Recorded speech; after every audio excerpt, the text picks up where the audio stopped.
Assalamualaikum warahmatullahi wabarakatuh. Tajuk kita pada hari ini adalah ketumpatan. Kalau kita perhatikan gambar rajah, didapati seorang lelaki terapung di permukaan air.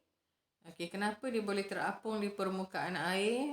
Kerana ketumpatan air di laut mati adalah sangat tinggilah.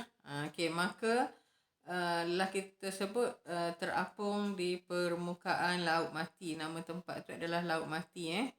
Okey, bila ketumpatan air tinggi, maka ketumpatan lelaki itu lebih rendah berbanding air laut mati, maka dia akan terapung lah. Okey, formula ketumpatan, kita tengok dulu takrifan dia.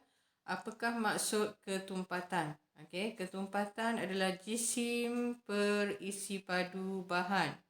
Okey, per tu maksudnya bahagilah. Okey, jisim bahagi isi padu. Okey, kalau kita perhatikan di situ, dia punya segitiga tu adalah rumus untuk kita, formula untuk kita kira ketumpatan lah. Okey, D sama dengan M per V. Okey, kita tengok situ. D sama dengan M per V lah. M berada di atas, V berada di bawah. Kita nampak satu garisan tu menunjukkan bahawa bahagilah. Okey, kalau D dengan V tu macam mana nak cari M? D darab V. Okey, sebab duduk sebelah menyebelah. Okey. Jadi pada rumus ni, ketumpatan jisim bahagi isi padu, kita boleh kira lah sama ada nak cari ketumpatan ataupun nak cari jisim ataupun nak cari isi padu, mana-mana boleh belaka. Okey, unit bagi ketumpatan adalah gram per sentimeter padu ataupun kilogram per meter padu. Tapi kalau dia kata nyatakan jawapan tu dalam unit SI, kita kena tulis dalam unit kilogram per meter padu lah. Okey. Contoh dibagi sini. Contoh yang pertama, sebiji batu mempunyai isi padu 10 cm padu. Kita ada nilai V. V kita 10 cm padu. Okey, kita ada V 10. Okey, kita ada jisim M. Jisim M 30. Okey, kirakan ketumpatan. Apa rumus ketumpatan kita tadi? D sama dengan M bahagi dengan V. Maka kita bahagi je lah. 30 bahagi dengan 10. Okey, cikgu ulang balik. Ketumpatan sama dengan jisim bahagi isi padu. M bahagi dengan V. M kita 30. M tu jisim. V tu isi padu. Berapa isi padu kita? 10. Jadi 30 bahagi dengan 10. Okey. Ni segitiga yang kita akan gunalah tadi. D sama dengan M bahagi V. Daripada segitiga tu, kita boleh kira lah ketumpatan jisim bahagi isi padu. Jadi bila kita kira tadi, kita akan dapat 30 bahagi 10. Kita dapat berapa? Okey, 30 bahagi 10. Okey, kita potong ni lah. Kosong. Kita potong. Tinggal berapa? 3 bahagi 1. Kita akan dapat 3 lah. Okey, apakah unit dia? 3 gram per sentimeter padu.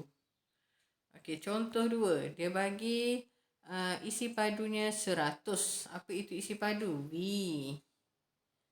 Okey, V kita 100. Okey. V kita 100. Lepas tu dia bagi ketumpatan. D sama dengan 3. Okey, kita nak cari jisim M. M sama dengan tanda soal sebab kita dah tahu. Okey, apakah rumus ketumpatan tadi? Jisim bahagi isi padu. Kalau nak cari jisim, okey, D dengan V tadi berada bersebelahan, maka kita dah darab 10 darab dengan 3 lah. Okey, kita akan dapat 100 bahagi darab dengan 3. Maka kita akan dapat 300. Kalau kita perhatikan di sini, pengiraan dia dah betul, cuma unit dia salah. Sebab sentimeter padu dengan sentimeter padu ni kita boleh hilangkan. Jadi unit dia sebenarnya bukan sentimeter padu sebab ni jisim. Maka jisim adalah gram. Dia punya unit dia, jisim adalah gram lah. 3/100 dapat 300. Unit bagi jisim adalah 300 gram. Okey. Kalau kita perhatikan di sini, dia bagi beberapa cecair di mana isi padunya sama. Kita masukkan dalam satu cawan ni, dia punya susunan dia jadi macam ni lah. Okey. Kenapa dia membentuk lapisan-lapisan ni? Sebab setiap cecair tadi mempunyai ketumpatan yang berbeza. Kalau kita perhatikan, cecair yang berada di bahagian paling bawah adalah honey. Honey itu adalah madu lah. Okey, jadi apa kesimpulan yang kita boleh buat? Okey, bila dia berada di lapisan yang paling bawah, maka ketumpatannya adalah paling tinggi. Okey, cecair yang terapung di permukaan atas tu, vegetable oil tu, okey, minyak sayuran, itu adalah cecair yang mempunyai ketumpatan paling rendah. Jadi kalau dia kata susun mengikut tertib ketumpatan secara menurun, maka kita boleh sebut honey, corn syrup, dish soap, water dengan vegetable oil. Okey, itu untuk tertib menurun lah.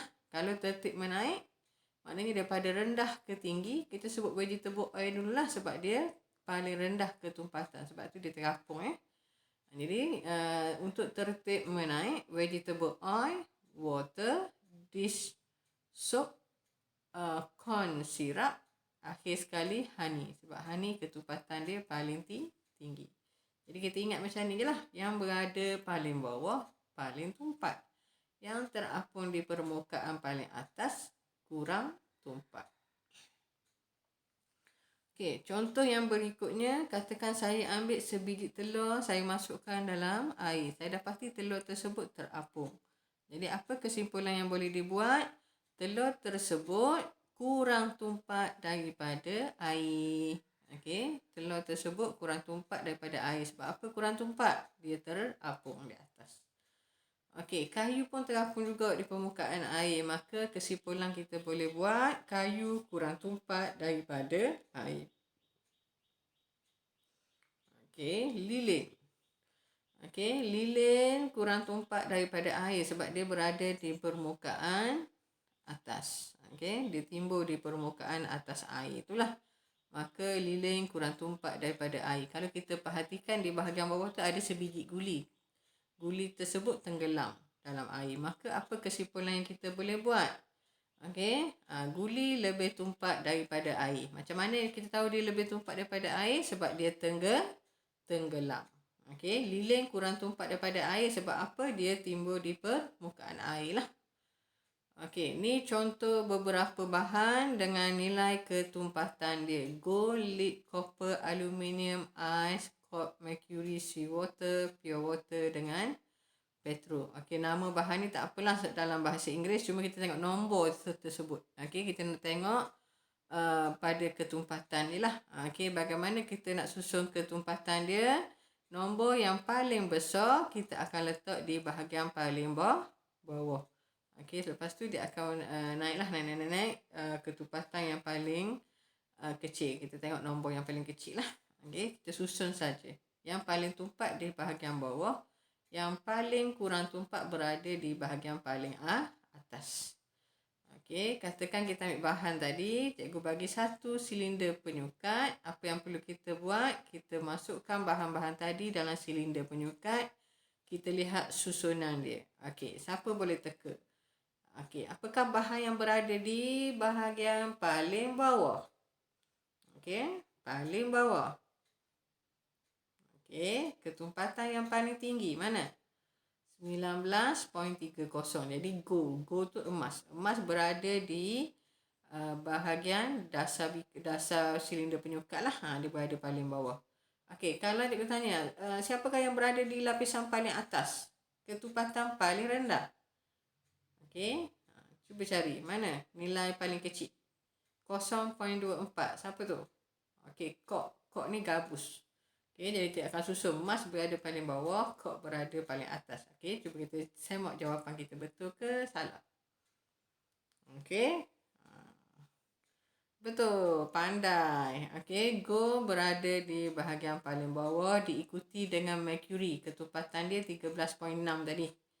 Lepas tu Lead 11.3. Okey, diikuti dengan Copper 8.92. Okey, lepas tu Aluminium 2.7.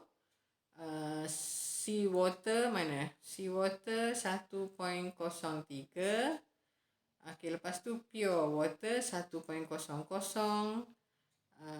Selepas tu diikuti dengan Ice.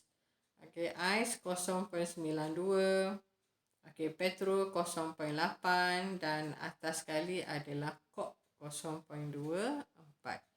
Jadi susunan ni kita kena tengok pada nilai ketumpatan dia. Paling tumpat berada di bahagian paling bawah. Yang kurang tumpat berada di atas.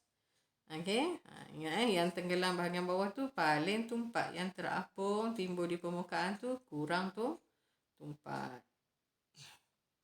Okey, itu sahaja tajuk kita pada hari ini. Subtopik yang kelima iaitu ketumpatan. Okey, nanti cikgu hantar latihan dalam grup awak lah. Sekian dulu. Terima kasih kerana mengikuti kelas cikgu lah. Assalamualaikum.